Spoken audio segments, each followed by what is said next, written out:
ছেলেটি ফেলে দিল তার দুধ। ব্যবসায়ী এসে ছেলেটিকে অনেক মারলো। মারার পরে সে পড়ে গেল। ব্যবসায়ী মারতে মারতে নিয়ে গেল, নিয়ে জঙ্গলে ফেলে দিল ব্যবসায়ী। জঙ্গলে সে পড়ে গেল। ছেলেটি পড়ে যাওয়ার পর একটা গরু আসলো, এসে গরুটি উদ্ধার করে নিয়ে গেল। গরুর যে বাচ্চা আছে, বাচ্চাটিকে ছেলেটি উদ্ধার করে নিয়ে গেল। নিয়ে যাওয়ার পরে গরু তো অনেক খুশি, ছেলেটিকে ভালোবাসতে শুরু করলো নিজের সন্তানের মতন। ছেলেটি অনেক খুশি গরুর প্রতি। গরুর পিঠেও চড়ে হাসতে হাসতে গ্রাম লোকালয়ে চলে যাচ্ছে।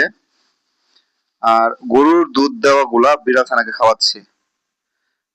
ব্যবসায়ী সে দেখতেছে কত ভালো একটা ছেলে, কত ভাবে সে আদর যত্ন করতেছে, সে অবাক।